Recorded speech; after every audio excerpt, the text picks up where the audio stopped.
We talking Walker Little, and I'm gonna make a confession. I'll tell you what that confession is in just a second here on Locked On Jaguars.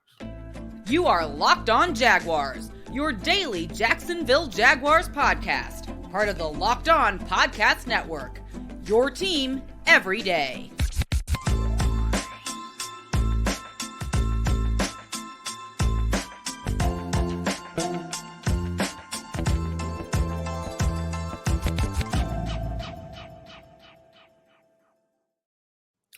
Welcome to another edition of Locked On Jaguars. I am the host of Locked On Jaguars, Tony Wiggins, and we are grateful for you making us your first listen here because it's your team every day.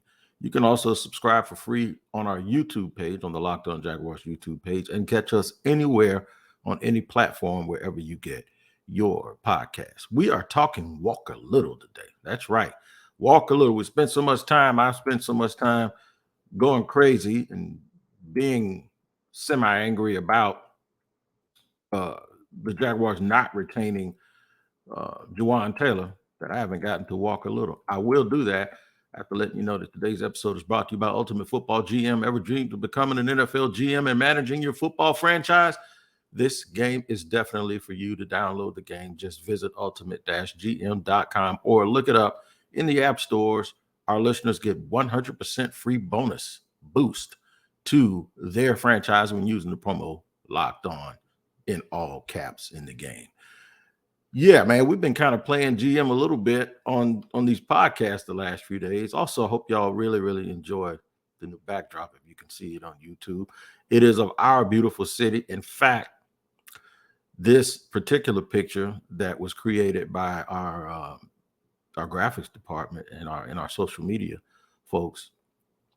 Listen, I actually live in walking distance from the point where this picture was taken. So this is very fitting. I live and work within. Well, I live in walking distance. I don't work. I work in bicycle distance from the actual photo, or whatever you want to call the backdrop. And I absolutely love it, man, because I think it really captures the heart of Jacksonville. It captures Duval, and it's wonderful, man. So shout out to, I'm going to tell you who did it, Brian Levine. I got with him not too long ago, and I asked him to help me out with it because I had been using the backdrop that was the living room for a long time, because it was just the stock one, but I wanted to do something for you guys that was more relevant to our great city of Jacksonville, better known as Duval. I got into a couple of spats and a little bit of beef with people about the Jaguars losing our right tackle, the best lineman they had last year. I don't want anyone to think that means I don't like Walker Little, because I know you can go back about a year or two on these podcasts, and I'm big up in Walker Little and how important it is for his development for this franchise. The confession that I'm going to make to y'all is this. I've always said this, and anyone that knows me, any new people that are here on this podcast, you know that one of the things that I've always said is it is very difficult for me to look at linemen and tell who's doing what right and who's doing what wrong. All I know is that when you see somebody get knocked on their ass like Luke Joker used to, that it was like not good, right? So I always lean on experts. And I did reach out to a buddy of mine who it's not really a buddy of mine, okay, but a buddy of mine, a guy who played in the league for a long time, who's really good friends with a friend of mine who played in the league for a long time, George Foster. And we're going to try to get George. I hit him up real late in the process before I started recording this. But one day in the future, I'm going to have him come on and just explain the nuances of going from one side to another or one position to another. I remember David Deal for the New York Giants went from right tackle to left guard, then the left tackle, and then back to right guard and right tackle. He was all over the place. And it was seamless. What skill sets does it take for a guy to be able to do that? But with Walker Little, here's what I want to ask. Do we at some point get to the point where, because they said he could play inside, because he's played right tackle, because he's played left tackle, he was in a camp battle with Juwan Taylor for the right tackle spot, and then he obviously stepped in for Cam. And they say, they call him a swing tackle or whatever. Does that hinder a guy's development that he never learns one thing? And are we finally going to get the best of Walker Little because he's going to be able to learn one thing? So the confession that I was actually going to make is this. When I was enthusiastic about Walker Little, it had nothing to do with Juwan Taylor. It had everything to do with Cam Robinson. I was hoping Walker Little could develop, and what happened is, what happened to Taylor this year, I was hoping would happen to Cam Robinson a year ago. And I think with all of the movement in personnel and all of the coaching changes and the mess with Urban Meyer, what got lost in that was people may not have had time to properly evaluate folks and really, really get a good look-see at who they were. I know a lot of people probably looked at that year under Urban. Just take the film and just throw it in the trash. Don't even just burn it all. Just burn it all. Don't even look at it because none of it mattered because how bad morale was. So we really got cheated on that. And maybe what Trent Baalke and the crew did was they came in and they saw how big and athletic. I stood right by a former NFL coach on the sideline of Jaguars practice, and he looked at two people and he was like, okay, I'll tell you who it was. It was Dave Campo. And Dave Campo said there were two people in particular that looked just like the guys they had in Dallas when they won all of their Super Bowls. And it was Cam Robinson and Devon Hamilton. Those are the two people that he looked at. So coaches will like Doug and his crew, they come in for a first year and they look, no, we got to tag this guy. We can't let this guy get away. We remember him when we evaluated him when we were in Philly when he came out of college. No, we can't let him get away. So, you tag him, and then it's like, okay, let's see what this other kid can do over here. And Juwan Taylor holds on and beats out Walker Little. And then he has a really, really good year. But now they have to wait for the compensatory pick to get compensation. My only gripe with this entire situation is at some point, there was a point where the Jaguars could have, I think, traded somebody and got like a second-round pick for him and not waited on a late end of the third-round compensatory pick. That's all. I just want the Jaguars to get maximum value for everything that they have and not just lose players. Like right now, Cincinnati is getting feelers and people are calling them about trading for Jonah Williams because he don't want to play right tackle anymore. He doesn't want to move over to right tackle from left tackle because they just signed Baby Zeus, Orlando Jr. So the thing is I think it's probably a little bit more difficult. It's probably a little more difficult to do things that that all of us suggest. I'm going to talk about that too. I'm going to tell you some of the things that I think are extremely hard to do for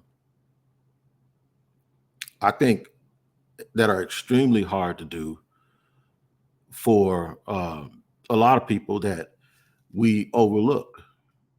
That is like going from, like, people think a slow corner can automatically play safety, and I've heard that that's not true, that they can't automatically play safety, that anybody who's a great athlete can play tight end or linebacker. That's not true, right? That a big wide receiver can automatically go play tight end. That's also not true. So to have a guy like that you can move around is obviously valuable, but you have to wonder at some point, do teams get used to guys just being like a Swiss Army knife and jack of all trades, and does that at some point hinder that player from maximizing their potential at one position? That's a very good question to ask, and I understand why people ask that question so much. So I don't know, and I'm going to have some people on probably next week that'll get specific with these positions so that we can understand a little bit better together, collectively, that we can all understand exactly what it is that enables some guys to be able to do that and some guys to not be able to do it. And then what it is that makes a team want to come give a guy $80 million that they've never seen do something. I'll tell you all about that in just a second here on today's edition of Locked On Jaguars. But first, I got to let you guys know about FanDuel. That's right. FanDuel is the absolute truth, and they are our sponsor for today. And I could not be happier about that because, one, I love me some FanDuel. Two, I get to tell you about it here on the Locked On Podcast Network. FanDuel is for real, man. And with that tournament getting hot and heavy and the Sweet 16 starting, this is the time for you to really take advantage, because new customers get a no sweat first bet up to $1,000. That's bonus bets back if your first bet doesn't win. Just download the FanDuel Sports app. It's safe, secure, and super easy to use. Then you can bet on everything from the money line to point scores and threes drained. Yeah, that's right. Build your daily FanDuel sportsbook up, even with parlays. That's right. You can have what is called a combined bet, and it's a chance at a bigger payout with the same game parlay. So FanDuel even lets you combine your bets. That is awesome also. So don't miss out on the chance of the no sweat first bet or the same game parlay. You have to go to FanDuel.com/lockedon. That's FanDuel.com/lockedon to learn more. Make every moment more with FanDuel, an official sports betting partner of the NBA. And we will continue to talk about this. I'm actually almost booking a guest right now. Okay. Now, in the third segment, I'm going to talk to you a little bit about the salary cap and why it's not real. We're going to have some fun. I'm trying to get my man Tommy Mack, while we're actually recording this right now, to jump on with us. Tom McManus, of course, former Jaguar player, because he'll explain it to you better than anybody why, you just can't think that you can change these positions and change these guys around. And don't get me started about talking about that linebacker position, because with that linebacker position, it's really, really a big deal, because Tommy hates when people they hate it. I think Tommy hated it when people tried to automatically just make Tim Tebow a linebacker. You know what I mean? They tried to make Tim Tebow a linebacker when Tommy probably went crazy. If I recall correctly, he went crazy about that, because it's something that just doesn't happen. In segment 3, we're going to talk with Ross Jackson from Locked On NFL and Locked On Saints about the salary cap that I keep telling people I'm going to bring a witness on here. He's going to bear witness. He's going to be a witness to why the salary cap isn't real, because if the salary cap was real, and there would probably be an indictment from the New Orleans Saints for the way that they violate it every year. But it's just not real. It's just not real. So hopefully Tommy Mack can get with us in a second. And look, just as soon as I said that, Meathead jumps right in here. We're going to bring him up. Look at that. What's up, man? Yeah, man. I was so fast. I was typing. I said, Tommy Mack is going to jump here and jump all over the podcast with me today. So, Tommy, I'm honored. Thank you. And good to see you, my man. Good to see you, too. For anybody that doesn't know, me and Tommy been fast friends for a long time, right? Oh, yeah. I used to stand outside of that gate when he was a player. And me and Tommy had a dust up over politics, and we didn't speak for a whole year, and it hurt my heart, man, because I wanted to talk. Bro. I know it did. I wanted to talk to my dog so bad, but we are not going to ever do that again, because it was dumb on my part. I take full responsibility. I take responsibility. That's what friends do. For the record, you're right. That's I'm glad we're friends, my man. I'm glad we're friends. No doubt about it. Friends, sure. like brothers and all of that stuff. So, yeah, man. So, Tommy, I was talking about changing positions. And obviously, I've been beating up on the Jaguars about not noticing Jawan Taylor. And really, if this, my thing is, if the Bears had signed him to a lot of money, everybody would say he's not worth it. But it almost added so much legitimacy to it when the Chiefs did it, because it's like, oh, God, they saw something we didn't, and they're going to play him at left tackle. How hard is it for you to make that evaluation when, you've never seen him do it? What do you think they see in him that they think he can play left tackle that the Jaguars didn't see? I think they think he's very athletic, and you have to be very athletic to play left tackle. You have to be very athletic on the right side, but that left spot, you're looking for, you're the best athlete on that offensive line for most lines. like you said, over Twitter. There's a couple lines that are kind of the same, and I totally agree with that. But I think that's the biggest thing. Can he handle the number one rusher on that side? And again, they flip-flop. Defenses move that guy all over the place, but the majority of the time he's going to be going against the top defender. Look, it's funny. So prior to 2022, and before they signed Cam, I'd have been okay if they got rid of both of them at that time. I just wasn't, too. you know what I mean? And here's my reasoning. And I would put percentages on it, and I'll just, if I'm redundant, I apologize.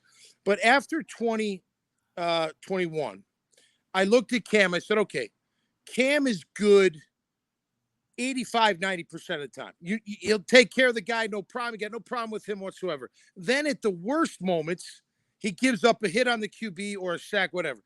I threw it over to Juwan after 2021, and I said he's about 75, 80, where he's good. And I'm just talking pass protection, not run blocking, because I think they're both decent, very good to decent to very good at run blocking. And then there'd be times where he'd break down. So I felt that way. Now, they both got better in 2023. I think one thing you and I will agree with, Wig, is Phil Rauscher and his addition to the staff. He's made them all better, in my opinion. I think he made Juwan better. I think he made Cam better. I think he made Walker Little better. And I think that'll continue to improve, because you and I both know a lot of it's technique, a lot of it's hand placement, a lot of it's quick feet, a lot of it's being able to go back and forth and be fluid and be patient and that type of thing. So, look, I'm happy for Juwan. There's no doubt. And here's the question. If Walker's not here, whether you or I believe he's the guy or not, do they make the move, or do they find a way to make Juwan Taylor happy? And now you got bookends who, again, had their best years in 2022, in my opinion. I agree with you, man. I think the hardest thing for me is I just don't want to see our good players go anywhere.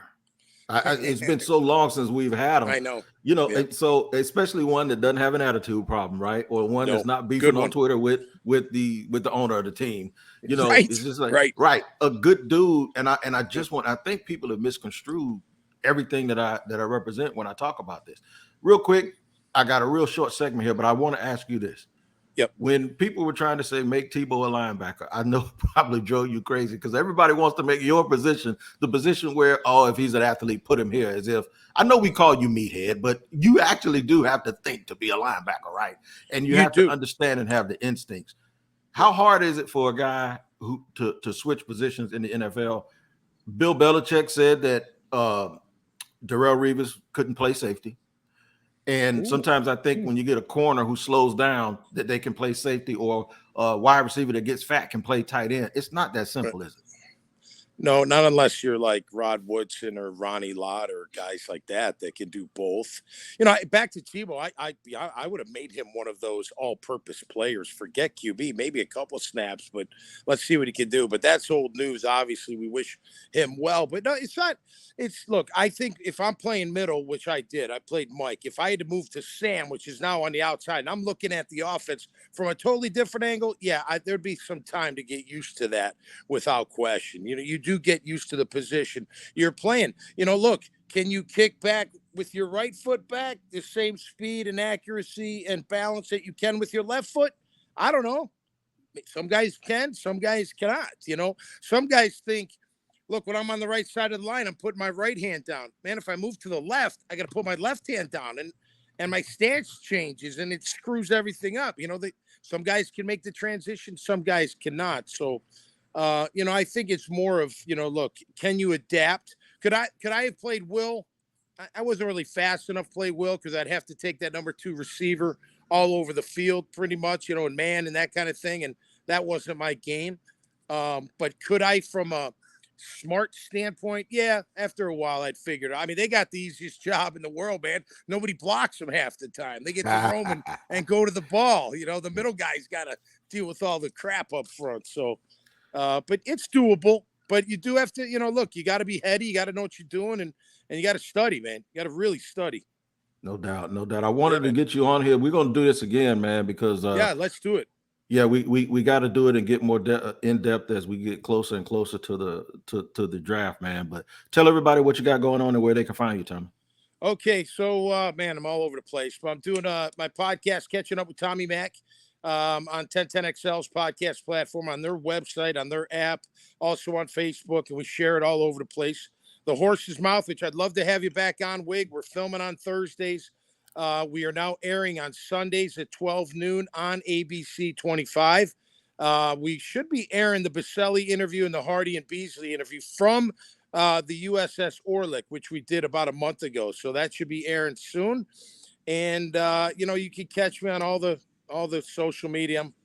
I'm pretty active overall. And man, I just love talking about our Jags, our city, our people, and sports as a whole, man. There's nothing better, in my opinion.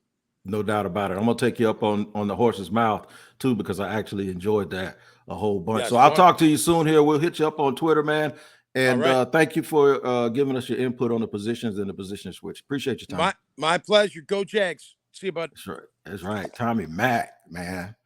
Tom McManus, longtime linebacker for the Jacksonville Jaguars, and really, really good guy, good player, good media dude, good Jaguar dude too, to have around the city. Guys get here. Look, mark my word, people come in here, man, and they don't want to leave.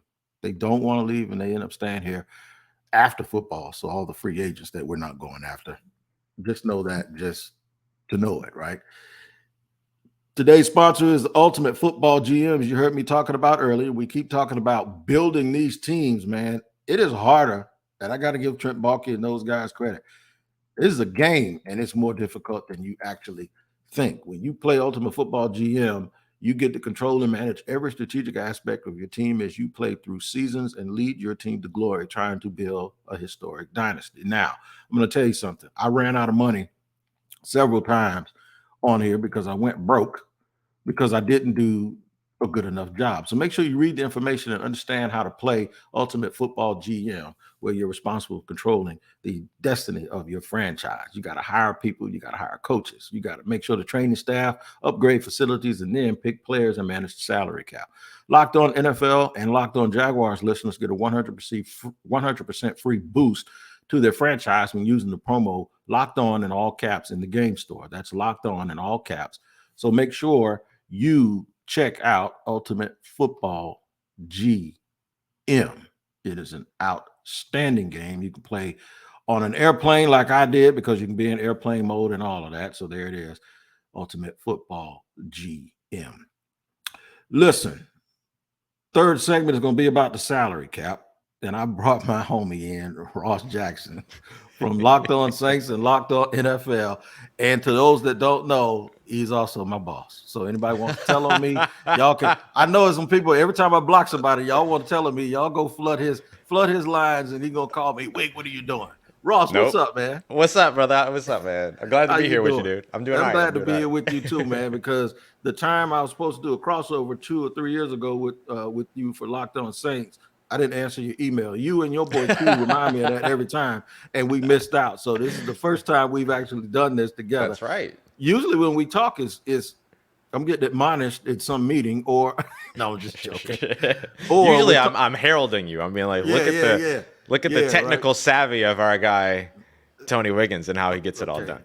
Okay, so now this dude, he's letting you behind the veil. So I'm like the least most technical person on our network. And one of the things that we laugh about a little bit is whenever Ross is going to go on break or be on break or he needs some time off or whatever, I joke and tell anybody, y'all need some help, just call me. And everybody gets a kick out of it because they know I'm like the least most technical person here.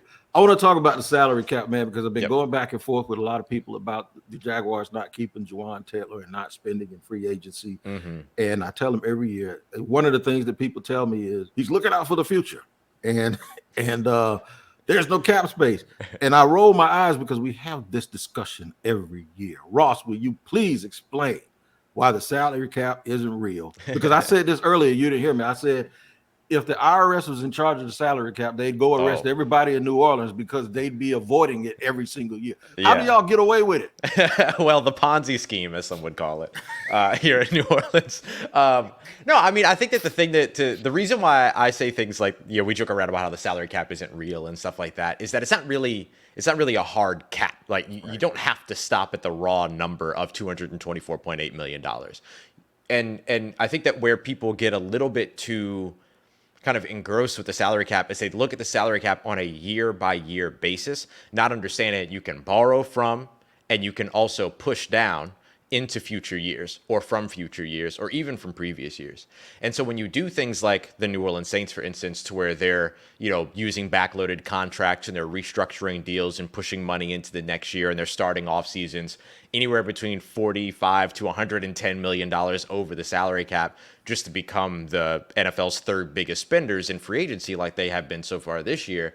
It's because of the way that they're pushing some of that money into the future, yes, but also borrowing money back from the future. And the way they borrow money back is that they do backloaded contracts so that it keeps the first year of that salary cap hit really, really low. So you do a vet minimum deal, signing bonus that prorates over the course of at maximum 5 years, and then push bigger numbers down toward the front or toward the back of the contract. That way the player still gets the big signing bonus at the beginning, which are all paid out in those, weekly installments throughout the first year. But for the accounting purposes for the NFL team, it stretches out over the course of 5 years. We had a national person, we ain't gonna mention his name. Oh my goodness. Say that last year that the owners were cheating the players because they were pocketing all the dead cap space money. And I know you shaking your head, bro, because I told the dude 5 years in a row that ain't what's going on, right? Yeah. So finally I had to air him out. And I was like, and the whole Locked On crew was like, when I put the DM, we were all deep. When I put it in the DM, all I saw was everybody go, oh God. Like, geez. Cap space is a dead cap space is money you've already given to a player that you've never had to account for in your cap. That's exactly right. And it just means that all that dead cap is that it means that you've already given that player money and it's sitting on your books for longer than the contract is lived out. That's the only thing that makes it dead cap. You're still spending the money. You've actually already spent the money. The only difference is that you still are on the hook for it for a year or two. Or like in Drew Brees' case, the way that the Saints handled it was like 2 years, 3 years after he was gone. They still continued to pay off some of their debts on his contract. The only thing that makes it dead cap is that he's already received the money and he's not on the roster anymore. It's not a situation to where that's just money that disappears or that never existed. So we don't want people to say like really that the cap isn't real. Right. But it can be manipulated easily. That's the thing.